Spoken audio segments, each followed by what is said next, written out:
자, 한번 같이 읽겠습니다. 에베소서 1장.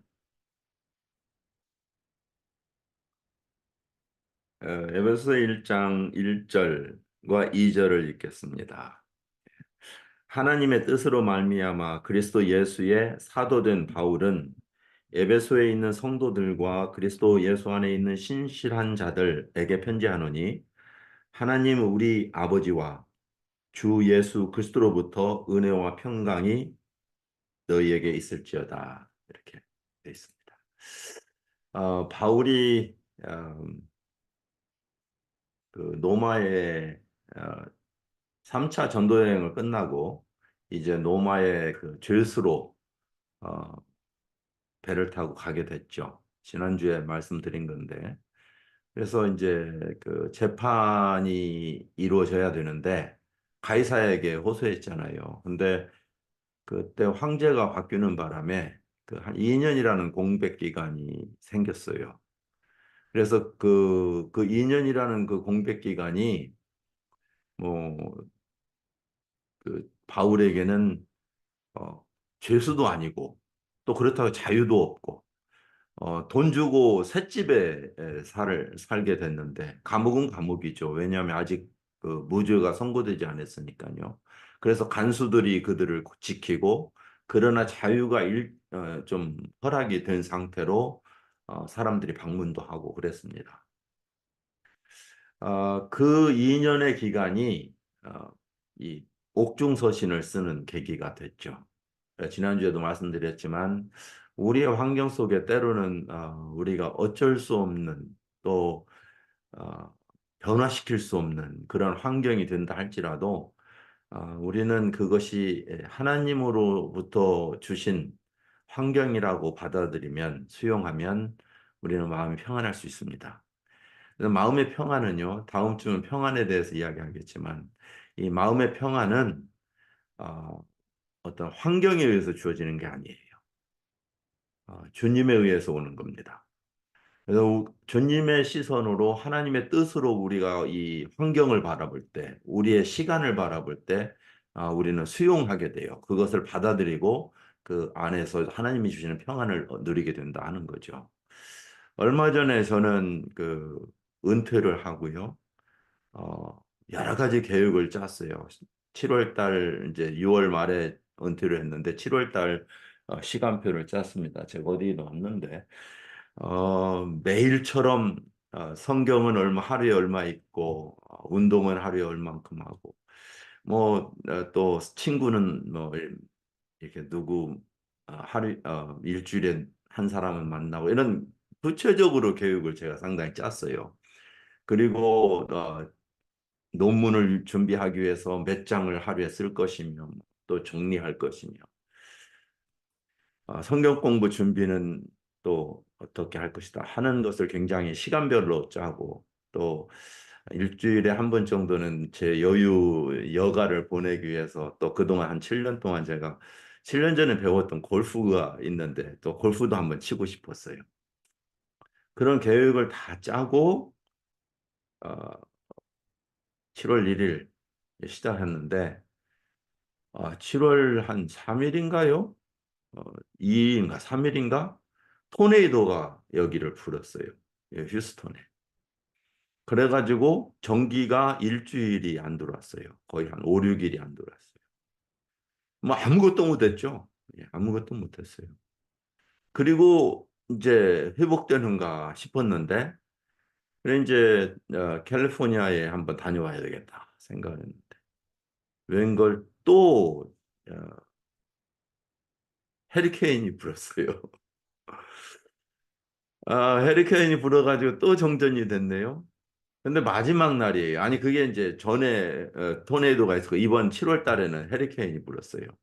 마지막 날 정도 돼서 이제 제가, 이거 불이 들어오고 나면 그 다음 주에는 캘리포니아 가족들한테 보러 가려고 생각하고 있었거든요. 그래서 이제 가면서 자매님들도 보고 또, 그래서 사실은, 현, 현숙 자매님한테도 가면서 들릴게요. 이렇게 이야기까지 다 하고 스케줄도 맞춰놓고 이렇게 했습니다. 그런데 마지막 그 불도르기 전날 저녁에요. 제 눈이 갑자기 통 하고 이렇게 까매지는 거예요. 그리고 그다음부터는 반짝반짝반짝반짝 광시증이라고 하는 거 있잖아요. 그게 망막에서 그 수정체가 분리되는 현상이라고 그래요. 어쨌든 그리고 나서 지금까지도 회복이 안 돼요. 예, 계속 뭐 한 달 이상 지금 깜빡이고 있는데요. 의사에게 두 번 갔어요. 뭐 경과 보자 그래서 하고. 근데 그 의사가 하는 말이 노쇠 현상이고 그러니까 특별한 데미지가 없으면 그냥 지켜보자는 거예요. 그래서 지켜보고 있어요. 이제 한 달 뭐 거의 6주가 지났는데 아직도 지켜보고 있어요. 그리고 또 이제 석 달 후에 가서 보자. 그런데 뭐 진행이 안 되고 있는 상태니까 다시 말하면 뭐 뜯어지거나 찢어지거나 이런 것은 없으니까 특별히 그것을 치료해 줄 수는 없다. 이렇게 이야기를 하는 거죠. 근데 저는 상당히 불편해요. 아프고 돌이 굴러 뭐 돌멩이가 큰 게 들어있는 것 같고 또 이렇게 커튼처럼 눈에서 반절은 보였다가 반절은 탁 이렇게 옮겨지고 이런 현상들이 있어요. 그런데 이제 어, 제 마음속에 이 뭐예요 하고 막 나는 은퇴하고 주님을 위해서 하고 싶었던 일이 참 많고 내 자신을 위해서 하고 싶은 일이 많고 계획표도 많이 짜놓고 이게 뭡니까 도대체 왜 이렇게 내 마음대로 아니 내가 원하는 대로 주님 앞에 소원대로 막 이렇게 제가 마음을 불평을 했어요. 근데 언젠가 그런 이야기를 제가 말씀을 드렸지만 어, 마태복음 묵상하다가 두 눈을 가지고 지옥불에 가는 것보다 한 눈을 가지고 천국에 가는 게 낫다는 하나님의 말씀이 그걸 보는데 그렇지. 이 한 눈이 없으면 어때? 이런 생각으로 이 마음이 싹 바뀌는 거예요. 한 눈이 없다면 어때? 그런데 그 다음부터는요, 이 한 눈이 아파도 제가 이 컴퓨터를 보거나 작업을 할 때는 안 아파요. 또 가까운 거는 먼 것을 바라보면 아파요. 밖에를 못 나가요. 그래서 운전을 하거나 그러면 굉장히 아파요. 그래서 주님께서 그냥 책이나 보고 책상에 그냥 계속 있으라고 하는 모양이다 생각하고 예, 마음을 탁 접는 그 순간에요. 마음에 평안이 오는 거예요. 주님이 주신 환경이구나. 이것도 어, 쓸만해요. 그렇다고 해서 안 보이는 게 아니니까. 한눈이 정말 감겼면요. 이 디스턴스를 모를 것 같아요. 근데 양쪽이 아직은 작용을 하기 때문에 그렇게 불편해서 그렇지 뭐 문제는 없는 것 같아요. 이렇게 생각을 하니까 제 마음속에 그리스도인이란 어, 환경이 나를 흔드는 게 아니다 하는 생각으로 내 마음이 바뀌는 거예요. 주님이 우리 안에 있으면 어, 하나님의 시선으로 우리가 환경을 바라볼 수 있고, 우리의 생각이 주장될 때 우리는 모든 것이 주님의 뜻 안에 있어요. 그래서 그리스도인이 뭔가 하는 것을 제가 지난주에도 말씀드렸잖아요. 근데 오늘도 그리스도인이 뭐냐 그러면 그리스도인이 뭐길래 그렇게 어, 어, 짜증내야 되고 원망해야 하고 불평해야 될 그런 환경이 문제가 안 될까? 이런 거예요. 저는 뭐, 우리 그 믿음의 선배에 비하면 이거 아무것도 아니죠. 사실 뭐 이거 지나가는 거 또 그렇게 크게 나빠지 않을 수도 있는 거니까요. 그런데 톱으로 키거나 뭐 맹수들에게 찢기거나 이런 그런 온갖 힘든 일을 당하고 죽음 앞에서 그 고난을 받았을 때에도 굴복하지 않았던 그리스도인들은 세상이 감당할 수 없는 자들이었다는 거죠. 세상이 감당할 수 없는 자들이었다. 이런 그 하나님 말씀 속에서 저와 여러분들이 오늘날 그런 환난은 당하고 있지 않지만 하나님이 우리에게 오늘 말씀하시는 너는 누구냐? 나는 하나님 앞에 누구입니까? 그리고 나는 세상 앞에서 어떤 자로 살아갑니까? 하는 그리스도인이 누구냐 하는 그 정체성. 이것이 바로 에베소서 1장 1절 말씀이에요. 바울은 에베소서 1장을 기록할 때 지난주에도 말씀드렸지만 에베소에 있는 성도들이라고 해놨지만 그 에베소로 가로를 이렇게 쳐놨어요. 이 영어 성경에 보면 에베소로 가로를 쳐놨어요. 어떤 사본에는 없다는 거죠. 그 어, 다시 말하면은 에베소에 꼭 보냈다라는 차원보다는 어, 에베소서를 보내면서도 그 에베소에 사는 성도들 외에 다른 곳에 사는 사람에게도 돌려볼 수 있도록 이 서신서를 기록했다라는 말씀이죠. 바울은 1차, 2차, 3차 전도 여행의 시간을 거친 후에 또 14년이라는 그 아라비아 시간도 거쳤고 그러니까 이제 로마에 갔을 때는 벌써 나이가 상당히 많이 든 시간이죠. 그 시간에 하나님 앞에서 굉장히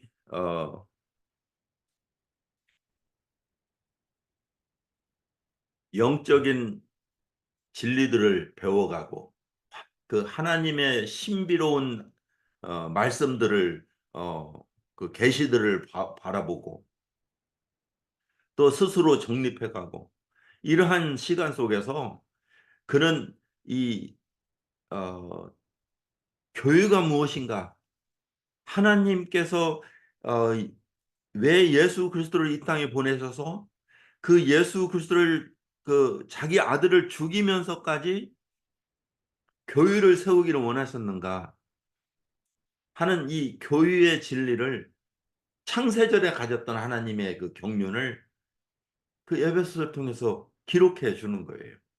그래서 이곳에서는 어떤 그리스도인에게 이렇게 이렇게 책망하거나 교회가 이렇게 잘못됐다거나 이런 부분보다는 하나님의 계획하셨던 창세전에 가졌던 하나님의 마음, 하나님의 생각, 하나님의 계획, 하나님의 경륜 이것을 상세하게 기록해 주고 있는 거예요.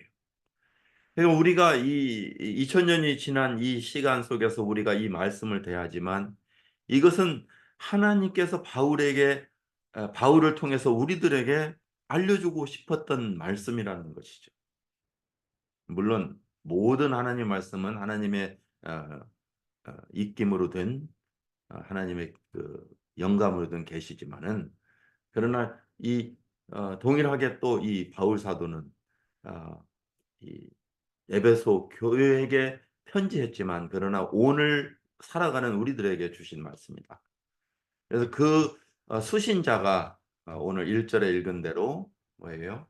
에베소에 있는 성도들과 그 다음에 그리스도 예수 안에 있는 신실한 자들이라고 되어 있는 거죠. 자, 마치 이 성도와 그리스도 안에 있는 신실한 자들은 어, 두 다른 그룹인 것 같잖아요. 성도가 따로 있고 그리스도 안에 있는 신실한 자가 따로 있는 것처럼 어, 이렇게 분리되어 있어요. 그렇지 않으면 성도들과 이렇게 안 써야 되잖아요. 그런데 성도들과 그다음에 그리스도에서 하는 신실한 자들에게 이렇게 써 있는데 사실은 뭐 큰 의미는 없어요. 그런데 이제 그 헬라어로 되어 있는 원어 성경에는 어, 카이라고 하는 단어가 있어요. 카이라고 하는 단어는 KAI인데요. 카이라고 하는 단어는 주로 그리고 과 이렇게 번역이 돼요. 어, 그러니까 여기에 말처럼 에베소서에 있는 성도들 카이 그리스도 안에 있는 신실한 자들 이렇게 돼 있거든요. 그러니까 에베소에 있는 성도 그리고 and 어, 그리스도 예수 안에 있는 신실한 자들 이렇게 번역되었던 거죠. 그런데 실제로는 그거 카이라고 하는 단어가 번역이 and뿐만 아니라 즉, 곧 이런 말로 번역될 수가 있어요. 그게 무슨 말이냐면요. 에베소에 있는 성도 즉 곧 그리스도 예수 안에 있는 신실한 자 이렇게 번역될 수가 있어요. 그렇기 때문에 성도란 누구냐? 곧 그리스도 예수 안에 있는 신실한 자다. 이렇게 번역될 수 있는 거예요. 자, 우리가 골로새서 1장을 한번 보겠어요. 골로새서는 지난번에도 말씀드렸지만 에베소서와 함께 쌍을 이루고 있는 바울 사도가 옥에서 쓴 책이에요. 에베소서는 교회란 무엇이냐? 그래서 교회는 그리스도의 몸이다. 이게 주제예요. 그런데 골로새서는 그리스도란 누구냐? 그리스도는 교회의 머리시다. 그러니까 이 에베소서는 교회의 관점에서 썼다면 골로새서는 그리스도에 대한 관점에서 쓰셨어요. 그래서 이 두 개는 서로 짝을 이루고 있어요. 서로 보조 관계에 있어요. 그러니까 여러분들이 에베소서를 공부하면 바로 골로새서를 공부하셔야 돼요. 빌립보서가 중간에 있지만 사실은 이 두 개를 같이 보시면 참 좋아요. 그래서 그 뭐라고 그랬죠? 그 문장들이 많이 겹쳐 있어요. 골로새서와 그 에베소서는요. 근데 골로새서 1장은 보면 1장 2절을 1절부터 2절을 한번 읽어 보겠어요. 똑같은 단어예요. 하나님의 뜻으로 말미암아 그리스도 예수의 사도된 바울과 형제 디모데는 여기는 디모데가 포함되어 있죠. 골로새에 있는 성도들 뭐라고 되어 있어요? 이제는 곧 그리스도 안에서 신실한 형제들에게 편지하노니 이렇게 되어 있어요. 그렇죠? 그러니까 여기에 그 골로새서는 어, 골로새에 있는 성도들 곧 그게 누구냐? 그리스도 안에 있는 신실한 형제들이다. 이렇게 표현되어 있는 거죠. 자, 의미가 달라 느껴지죠? 에베소서는 에베소에 있는 성도들 그리고 그리스도 안에 신실한 자들에게 이렇게 써 있는 것 같이 보이죠. 그렇게 번역됐으니까요. 골로새서는 어떻게 돼 있어요? 성도들 곧 그리스도 안에 있는 신실한 형제들. 그러면 성도란 누구예요? 그리스도 안에 있는 신실한 자들이다. 이런 말로 골로새서는 돼 있는 거죠. 자, 제가 왜 자꾸 이렇게 말을 들으냐면요. 에베소서와 골로새서는 단어가 똑같아요. 네, 똑같아요. Yeah.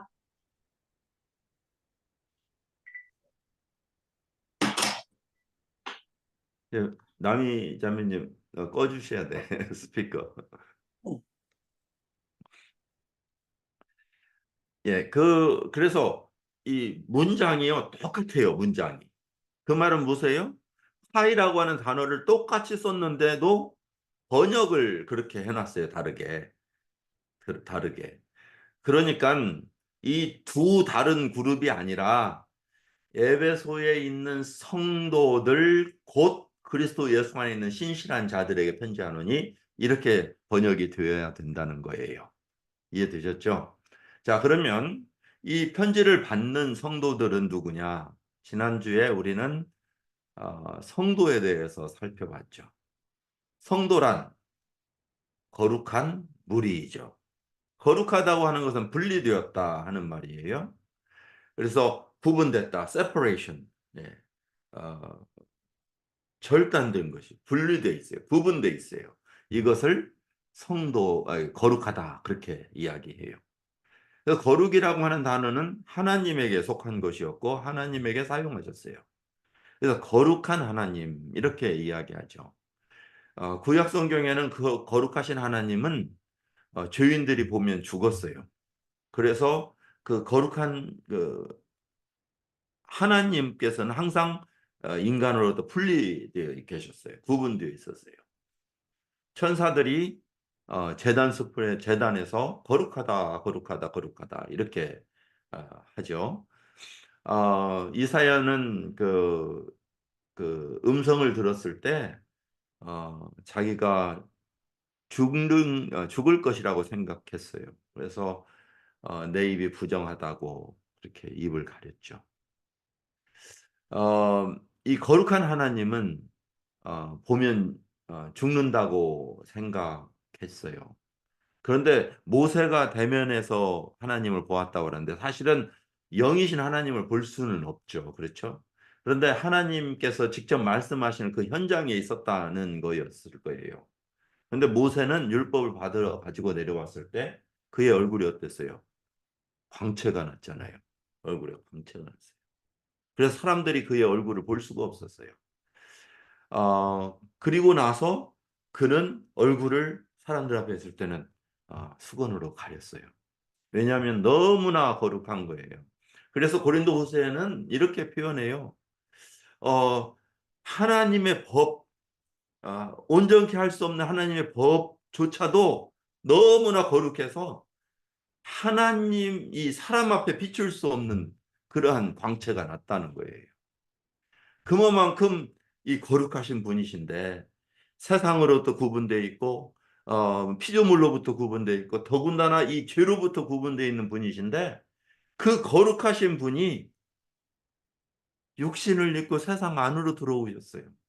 무엇 하려고? 사람들과 함께 하려고. 임마누엘을 되신 거예요. 그 임마누엘 하나님이신 예수 그리스도가 그렇죠? 임마누엘 하나님 우리와 함께 하시는 그 예수님께서 육신을 입고 이 세상에 오신 이유는 이미 우리가 너무나 많이 들었죠. 하나님이 인간이 되셔야만이 우리 인간의 죄를 대속할 수 있었기 때문이죠. 그렇죠? 자, 이걸 대리적 속죄다. 그렇게 이야기하죠. 대리적 속죄. 하나님은 인간의 죄를 용서하고 싶지만 하나님 스스로는 인간을 죄를 용서할 수가 없었어요. 왜냐하면 인간이 하나님의 영이시기 때문에 인간을 위해서 어, 죄 삭신 죽음을 대신할 수 없었기 때문이죠. 그러니까 육신을 입어야 죽어줄 수 있는데 하나님은 인간을 아무리 사랑하신다 할지라도 대신 죽어줄 수 없는 거예요. 어떻게 해요? 하나님께서는 자기 아들을 육신 입고 이 땅에 내려가라고 보내신 거죠. 그래서 그 육신을 입고 이 세상에 내려오신 그 예수, 그 둘째 혹은 아들 하나님 그분은 온전한 하나님으로 이 세상에 계셨어요. 온전하신 하나님으로.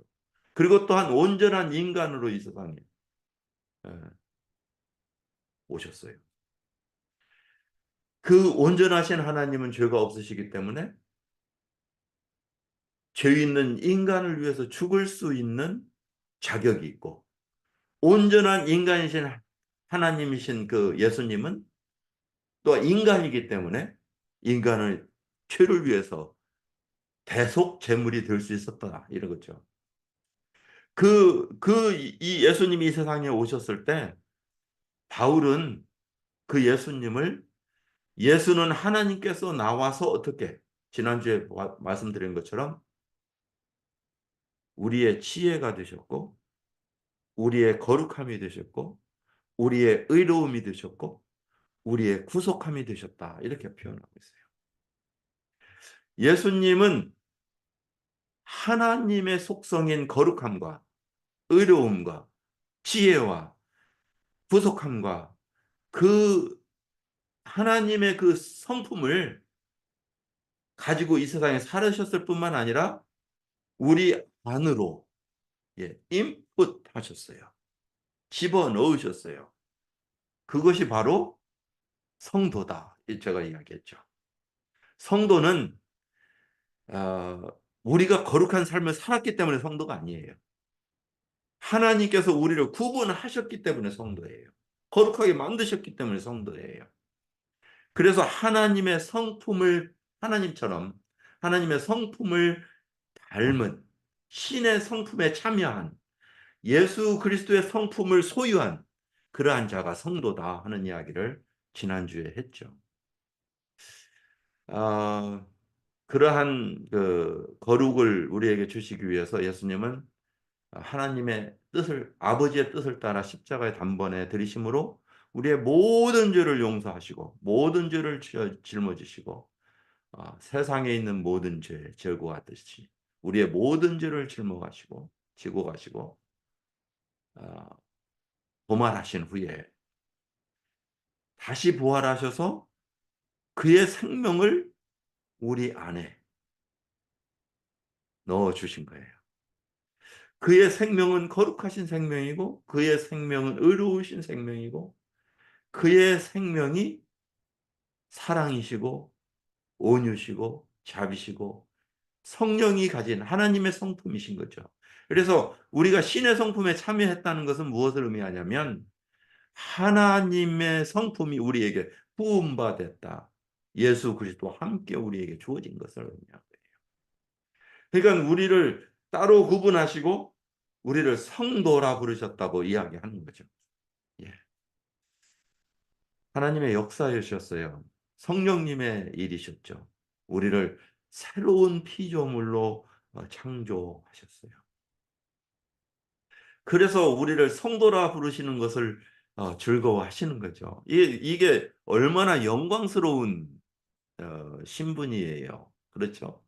하나님의 성품을 하나님의 성품을 우리에게 부여하시고 그 하나님의 이름으로 칭해 주시는 거잖아요.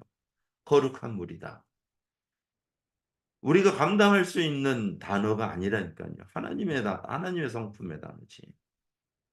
그러한 하나님께 속한 그 단어, 그 이름을 우리에게 두시고 그의 이름을 위하여 의의 길로 우리를 인도해 가시는 거예요. 그래서 우리의 삶 속에 날마다 하나님으로 말미암아 그 거룩해진다면 거룩해져 간다면 그리고 예수 그리스도의 거룩하신 분량까지 자라간다면 그것을 우리는 성화라고 부르는 거예요. 거룩해져 간다. 예.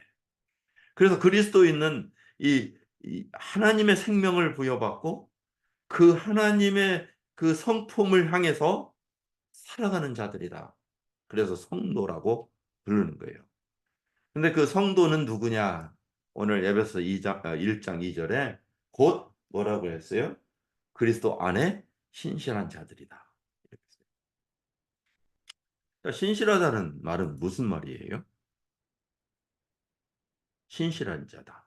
영어로는 faithful이라는 단어예요. faithful. 어, 번역하면 믿을 만한 자다. 변함이 없는 자다. 예. 성실하다. 신뢰할 만하다. 충성스럽다. 이런 의미를 가지고 있어요. 하나님 안에서 하나님께 그리스도 안에서 믿을 만한 자가 됐다. 변함없는 자가 됐다. 성실한 자가 됐다. 신뢰할 만한 자다. 충성스러운 자다. 이거 우리에게 붙일 수 있는 말인가요? 때로는 이러한 말을 우리에게 이 거룩한 성도다 그러면 얼마나 부담이 돼요. 너는 신실한 자야. 참 듣고 싶죠. 신실한 자가 참 되고 싶은 거예요. 거룩한 자야. 그러면 거룩한 성도가 되고 싶잖아요. 그런데 하나님께서 우리에게 너는 거룩한 자야. 너는 신실한 자야. 이 표현이요. 마치 뭐과 같으냐면 이렇게 이해하시면 돼요. 이 사과나무의 씨를 땅에 심었어요. 근데 새싹이 피어나는 순간 이게 사과나무인지 아니면 풀잎사귀인지 뭐 아무도 몰라요. 무슨 뭐 다른 과일인지 아니면 채소인지 아니면 자풀인지 아무도 몰라요. 확 피어나는데 심은 사람은 알잖아요. 사과나무 씨를 심은 사람은 야, 나 새싹이 났다고 좋아하는 거예요. 그 자라기 시작하는데요. 만큼 자랐어요. 만큼 자랐어요. 너무나 신기하죠? 가서 물을 줘요. 물을 줘요. 그리고는 가서 사과 언제 열리나 하고 쳐다보고 있어요. 열려요? 안 열려요? 안 열리죠. 안 열려요. 한참 컸어요. 키만큼 자랐어요. 그 사과 열릴 줄 알았더니 안 열려요. 그래서 이제 1년 동안 또 기다리다가 겨울이 지나고 잎사귀 다 떨어지고 또 그래도 제법 또 컸는데 그 다음에 보니까 사과가 열릴 줄 알고 잔뜩 기대하고 그 나무만 보면 입에서 입맛이 돌아요. 얼마나 사과가 먹고 싶은지. 그런데 꽃도 피고요. 그랬으면 좋겠다. 어, 뚝 떨어지고 꽃 4개 피더니 뚝 떨어지고 또 열매는 없어요. 여러분 사과나무니까 아닙니까? 아닌 모양이다. 열매도 안 맺히네. 굉장히 실망이 됐어요. 2년이 지났어요. 3년째 됐는데요. 또 꽃이 몇 개가 폈어요. 올해는 좀 먹을래나. 그랬더니 3년생이거든요, 사과는. 3년생이라는 3년 만에 열매를 맺는다. 열매가 맺는데 요만한 거 2개, 조그마한 거 2개 열렸어요. 이게 사과야, 이거? 보니까 사과는 사과예요. 그런데 열매가 좀 맺히는 것 같더니 그것마저 똑 떨어져 버렸어요. 바람 불으니까. 그 3년째도 못 먹었어요. 근데 어때요? 사과나무는 사과나무예요. 왜 사과나무인가요? 사과나무 씨를 심었으니까 사과나무라니까요. 성도라고 하는 의미는 하나님의 거룩이 심겨졌다는 의미예요. 그의 생명이 심겨진 거예요. 우리에게 생명이 들어온 거예요. 의가 우리에게 들어온 거예요. 신실함이 우리에게 들어온 거예요. 다시 말하면 믿음이 들어왔다는 거예요. 신실한 자라고 하는 걸 신자라고 불러요. 그죠? 신자. 우리는 신자라는 말 많이 들어보셨죠? 예. 신실한 자니까 좀 이상하죠. 근데 신자 그러면 좀 이해가 될 거예요. 믿는 자다. 믿을 만한 자, 믿는 자다. 자, 그럼 믿음은 뭔가요? 우리가 믿는다고 하는 믿음은 뭔가요? 믿음이 만약에 우리로부터 내가 믿습니다 해서 믿음의 열심으로 이렇게 어, 저분은 참 잘 믿는 분이야. 이렇게 우리는 이야기하잖아요. 믿음이 참 너무나 좋아. 이렇게 이야기 주로 하잖아요. 그렇죠? 믿음이 우리에게로부터 나온다면 우리는 믿음을 자랑해요. 행위예요. 그것도. 그렇잖아요. 근데 믿음은요, 우리에게 나오는 것이 아니에요. 믿음은 하나님의 선물이에요.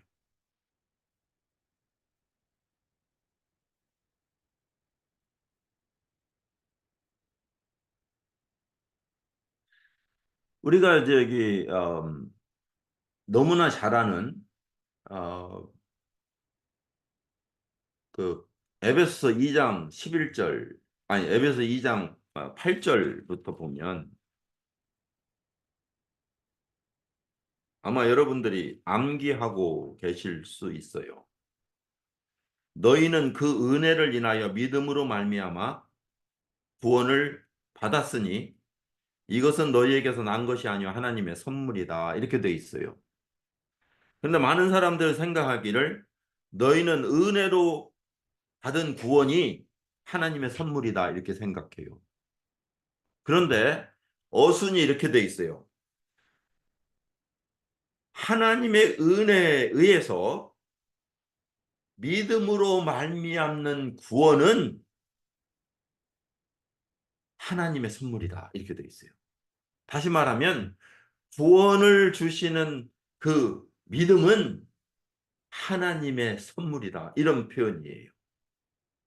그렇기 때문에 행위에서 난 것이면 자랑할 게 있겠죠. 행위에서 난 것이 아니니 이는 누구든지 뭐라고요? 자랑하지 못하게 하려 합니다. 그랬어요. 그러니까 믿음은 우리의 행위가 아니에요. 하나님의 선물이에요. 이걸 어디서 알 수 있어요? 믿음은요, 그 시작이 누구예요? 그 시작이 혹시 아세요? 어, 이 성경에서 믿음장이라고 하는 히브리서 11장은 믿음으로 뭐 아벨은 믿음으로 어, 뭐쭉 아브라함은 믿음으로 이렇게 쭉 나오죠. 어, 그 기록이 쭉 나온 다음에 그걸 종합을 하는 게 12장이에요. 근데 그 12장에는 믿음의 창시자요, 믿음의 주요, 믿음의 완성자인 온전케 하시는 이인 예수 그리스도를 바라보라라는 구절이 나와요. 믿음은 누구로부터 시작한다고요? 예수 그리스도로부터 시작되고요. 그 믿음의 창시자일 뿐만 시작뿐만 아니라 그것을 완전히 마치시는 그 예수 그리스도를 우리는 바라보고 사는 것이다. 이렇게 그게 믿음이다 이거예요. 자, 그러면 시작하시는 분도 예수시요, 마치시는 분도 예수신 그 믿음을 우리가 소유했다는 의미죠. 그러면 소유한다고 하는 그 믿음은 내가 믿습니다 하는 생성되는 것이 아니에요. 그러니까 믿음이 나로부터 생기는 것이 아니라 믿음은 주어지는 것이라고 보셔야 돼요. 주어지는 거예요. 자, 그럼 무슨 말이에요? 여러분, 내가 이 믿습니다 해서 믿음이 생기나요? 안 믿어지는 것이 막 때린다고 이게 믿어져요? 제가 복음을 전하면서요. 지금도 잊혀지지 않는 수양회 때인데요. 굉장히 똑똑한 그 서울대생이었어요. 근데 그 서울대생이 어, 그 수양회에 참석했기 때문에 어, 복음을 전했어요. 근데 그 사람이 하는 이야기가 그래요. 내가 복음을 당신이 이야기한 거 그대로 이야기하라면 나는 그대로 다 이야기할 수 있다. 뭐 한두 번 들은 것도 아니고 나는 정리를 너무나 잘한다. 잘할 수 있다. 당신보다 어떻게 보면 논리적으로 더 잘 전할 수도 있다. 그런데 안 믿어진다. 안 믿어진대요, 자기는. 믿고 싶대요. 근데 안 믿어진대요. 제가 어떻게 할 수가 없었어요. 이 사람을 어떻게 도와줘야 되지? 그런데요, 내가 그 사람을 구원시키는 게 아니었어요. 제가 복음을 전할 때마다 때때로는 우리는 참 착각하는 것이 누구를 통해서 이런 말을 참 너무나 자주 써요. 복음 전해주는 사람이 고마워서. 그런데 아니에요. 하나님께서 구원하세요. 하나님께서 마음을 여세요. 하나님께서 믿게 하세요. 성령이 아니면 예수를 주로 고백할 수가 없어요. 불가능해요. 불가능해요. 믿음은요, 저와 여러분들이 믿었다고 하는 게 이거 얼마나 놀라운 축복인지 몰라요. 은혜예요, 은혜. 이 믿음이 우리에게 들어오는 것은요, 우리 스스로 할 수 있는 게 아니에요. 아니, 베드로가 고넬료에게 복음을 전했잖아요. 유대인, 그, 이탈리아 백부장인데, 그,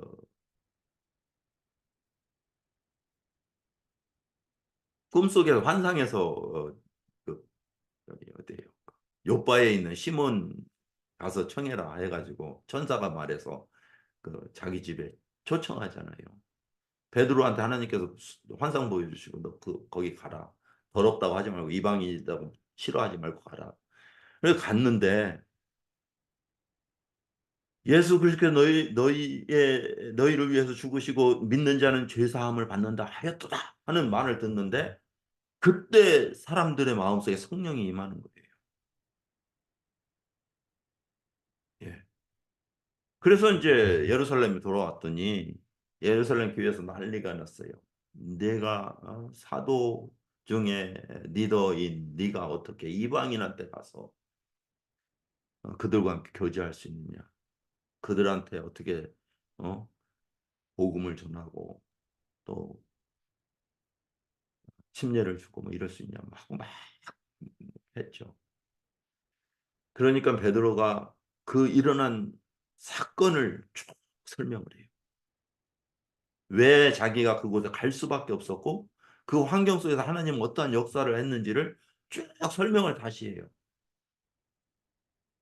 그런데 그 11장에 그 소리를 들으면서 그 예루살렘 성도들이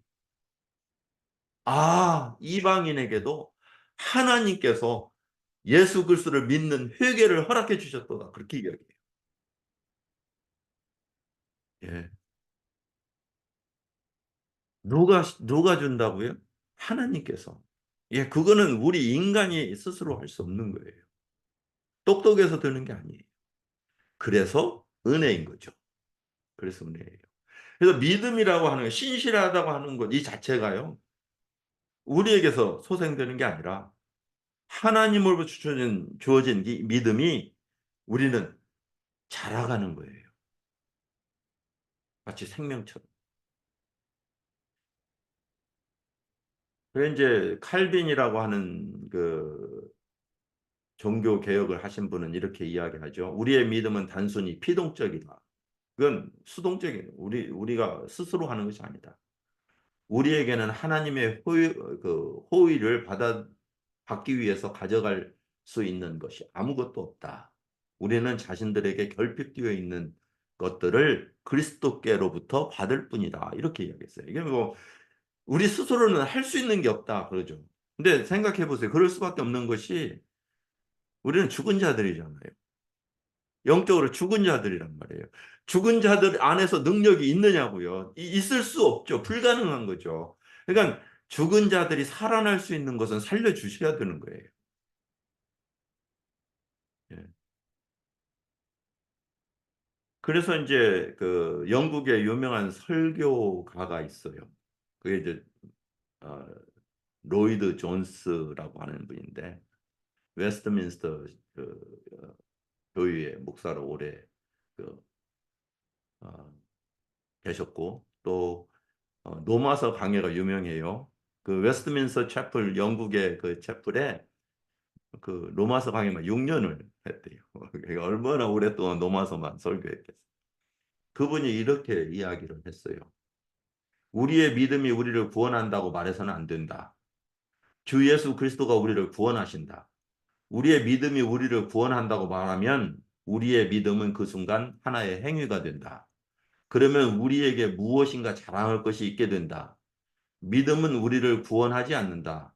우리는 믿음을 통해서 구원이 될 뿐이다.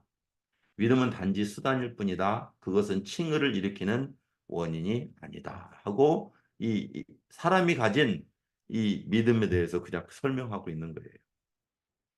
갈라디아서에 보면요. 2장 2절에 2장 20절에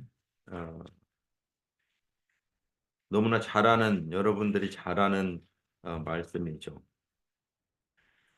어, 내가 그리스도와 함께 십자가에 못 박혔나니 그런즉 이제는 내가 사는 것이 아니요 오직 내 안에 그리스도께서 사는 것이라.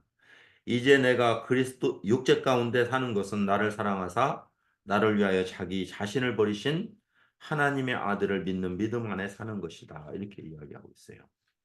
그러면 우리는 신실하다고 하는 말은 뭐냐면요. 우리 안에 주신 그 믿음을 가지고 그 예수 그리스도가 주신 그 믿음으로 우리는 오늘도 하나님을 의지하는 삶을 살아가는 것이다. 이런 의미예요. 내가 구원받았으니까 이제 지금부터는 내가 하나님을 위해서 무엇을 내가 하겠습니다가 아니라 하나님을 의지함으로 하나님의 능력으로 하나님을 어, 신뢰하는 마음으로 살아가겠습니다 하는 거예요. 그것이 바로 그리스도인들의 삶인 것이죠. 자, 그 신실한 자들이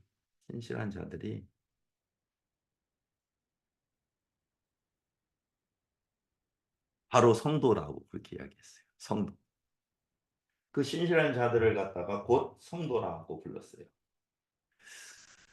어, 그래서 저는 이 말씀을 통해서 이렇게 생각해 보면 믿음은 복음을 들을 때 주께서 마음을 여시는 것을 믿음이라고 한다. 이렇게 저는 생각해요. 예. 우리가 스스로 무엇을 믿습니다는 신념이 아니라 복음을 우리가 하나님의 사랑, 하나님의 은혜를 들을 때 우리의 마음이 열어지는 것. 예. 사도행전 16장 14절을 보면 주께서 그 마음을 열어 바울의 말을 따르게 했다. 이렇게 표현하고 있거든요. 이게 어디에서 나오냐면요. 이 바울이 복음을 전하는데 루디아 있잖아요. 루디아. 비단 장수 그 자주 장수 그 루디아 옷감 장수.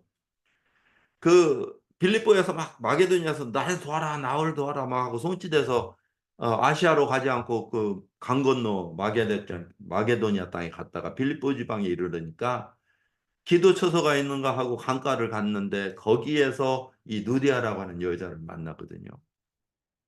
그리고 나서 하나님의 말씀을 이렇게 선포하는데 주께서 그들의 마음을 열어서 하나님 말씀을 듣게 하셨다. 예. 믿음은 하나님께서 우리의 마음을 열어주시는 거예요. 그래서 여러분들이 하나님의 말씀을 들을 때 우리의 마음이 열려져야 되는 것이에요. 열려져야 돼요. 우리는 머리를 열으면 안 돼요. 이 머리는 자꾸 생각하잖아요. 이것이 옳은가 저른가 막 따지잖아요. 마음을 여셔야 돼요.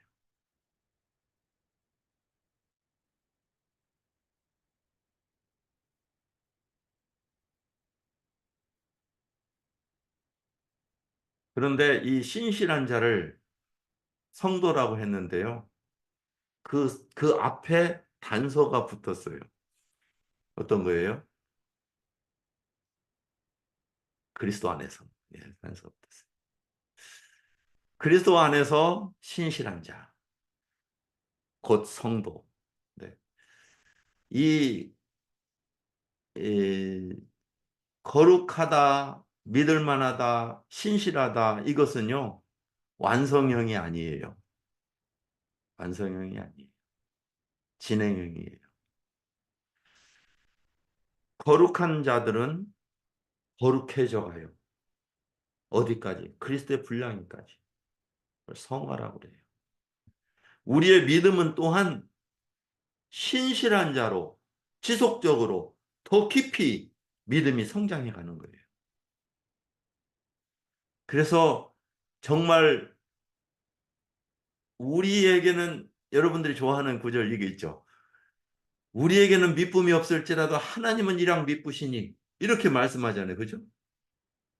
우리에게는 믿음이 없을지라도 하나님은 이랑 미쁘시니. 여러분 이 말 너무나 좋아하죠. 근데 이게 핑계가 돼서는 안 돼요. 우리가 실수하면 뭐라고 하냐? 하나님 우리에게는 믿음이 없어요. 그러나 하나님은 이랑 미쁘십니다. 뭐 이렇게 이야기해요. 이게 핑계잖아요. 핑계. 구실. 어, 뭐, 막 나태해지면 조금 있다가 하는 말이 뭐예요? 나 마음은 원인을 내 육신이 약한지라 막 이렇게 이야기하잖아요. 예. 그 누가 이야기한 거예요? 겟세마네 동산에서 예수님이 이야기한 거죠. 그럼 우리들 보고 뭐야 그 사용하라고 하는 예수님 말씀하신 말 아니고 예수님이 위로하신 말씀이에요. 위로하신 말씀. 근데 우리는 그거 사용하는 거예요. 미쁨이 없을지라도 하나님은 미쁘시니. 예, 하나님은 미쁘세요. 한결같으세요. 그 한결같으신 하나님의 그 믿음이 우리 안에 형성될 때까지 우리는 믿음의 주요 온전케 하신 이인 예수 그리스도를 바라보면서 살아가는 자들. 예. 그렇기 때문에 저와 여러분들은 예수를 바라보는 믿음으로 살아가야 돼요. 좀 변화되어야 되지 않겠어요? 달라져야 되지 않겠어요? 어제보다는 조금 더 성도답게, 예. 어제보다 오르는 신자답게. 그러니까, 성도라고 하는 것은 이미 주어진 신분이지만, being이지만, 우리의 그 doing은 답게 그 말이잖아요. 거룩한 성도들이여 오늘은 성도답게 거룩함을 이룰지어다. 이거잖아요. 신실한 믿음의 자들이여 오늘은 좀 더 믿을 만한 믿음의 사람으로 예, 이렇게 성장해 가는 저와 여러분들이 되어져야 되지 않을까 그런 생각을 해요. 세 번째는 그리스도 안에 있는 자들이라는 말이 있는데요. 저는 이 말이 너무나 좋아서 좀 뒤로 미루었어요. 왜냐하면 이 그리스도 안에 있다는 말이 바울 사도가 너무나 좋아하는 말이에요. 그래서 바울 사도 기록한 16권의 책에 어떤 사람이 세어봤나 봐요. 164번 기록했대요. 164번이나 바울 사도가 그리스도 아니다 하는 단어를 기록했대요. 그러니까 그리스도 안에서 우리가 어떤 자인지, 그리스도 안에서 어떤 충만함을 가지고 있는지 이것을 우리는 바울 사도 글에서만 164번을 발견할 수 있다니까요. 그리고 에베소서 안에서만요 36회가 기록됐대요. 그러니까 저와 여러분들이 이제 첫 번 그리스도 안에 있는 신실한 자라는 글을 대했는데 우리는 그리스도 안에 어떤 자인지를 우리는 36번을 앞으로 살펴보게 될 거예요. 그리스도 안에 있다는 말은 무슨 말일까요? 그리스도 안에 있기 때문에 우리는 에, 성도예요. 그리스도 안에 있기 때문에 우리는 신실한 자예요. 그리스도 안에 있기 때문에 하나님의 자녀예요. 그리스도 안에 있기 때문에 우리는 의롭다함을 얻었어요. 그리스도 안에 있기 때문에 우리는 하나님의 상속자예요. 그리스도 안에 있기 때문에 우리는 하나님의 나라의 약속을 받았어요. 그리스도 안에 있기 때문에 하나님의 인치심을, 성령의 인치심을 받았어요. 이 그리스도 안이라고 하는 것은 우리의 모든 것을 포함하고 있어요. 여러분 그리스도 안에 있다고 하는 게 얼마나 위대한 건지 아세요?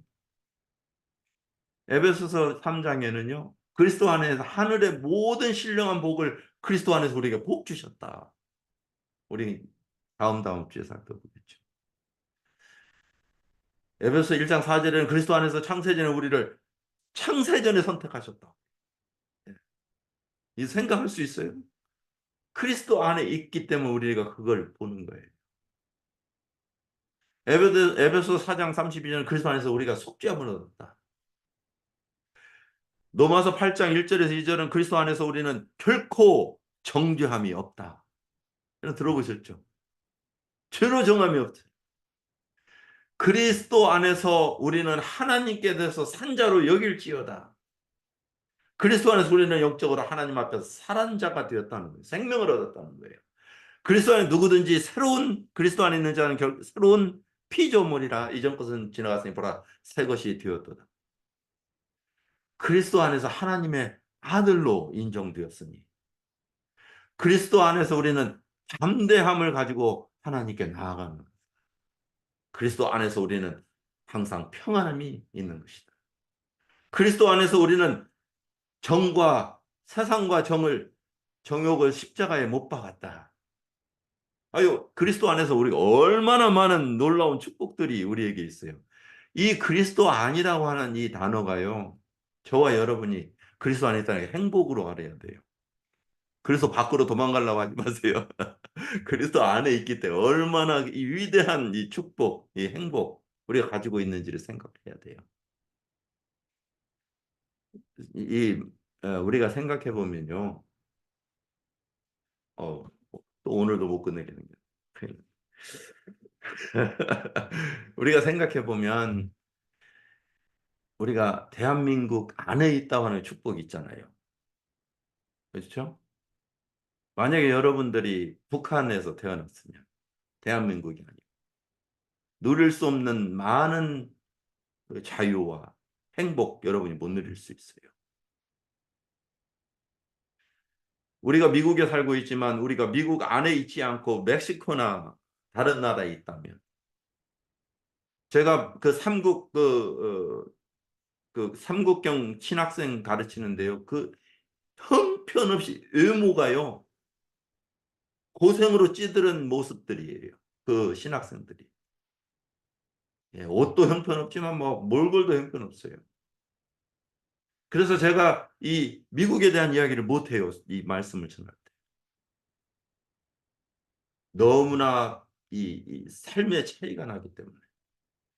다른 그 영역에 있다는 것이 이렇게 행복인가? 아니, 이것이 이러한 부유함인가? 불법 이민자들이 멕시코에서 샌디에고로 넘어왔어요. 언젠가 제가 이야기했는지 모르겠어요. 멕시코에서 넘어왔을 때 샌디에고에 제가 좀 오래 살았잖아요. 그러면 걔네들은요, 들에서 자요. 길거리 들판에서 자고 걸어 나와서 일용직이라고 죠. 일을 해요. 그래가지고 돈 벌으면 제일 먼저 나이키 신발 사고 나이키 신발 갖고 싶은가 봐. 두 번째는 그래서 밥 먹고 사는 거예요. 그래서 돈 많이 조금 모으면 자전거 사요.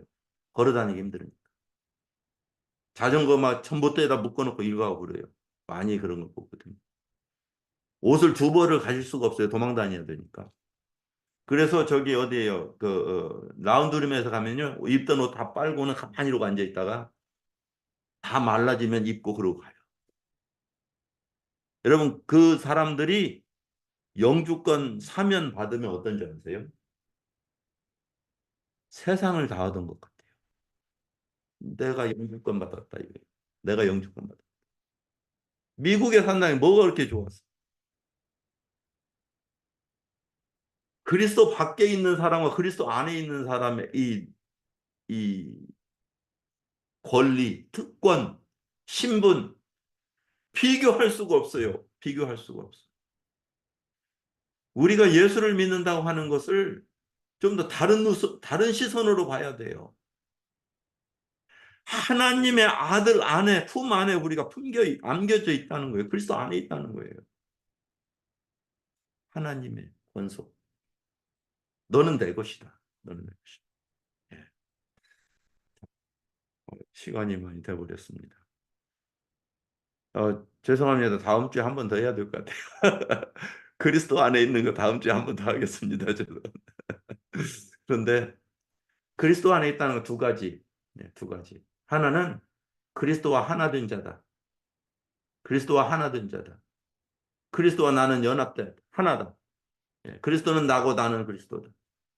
또 다른 하나는 그리스도는 나의 것이요. 나는 그리스도의 것이다.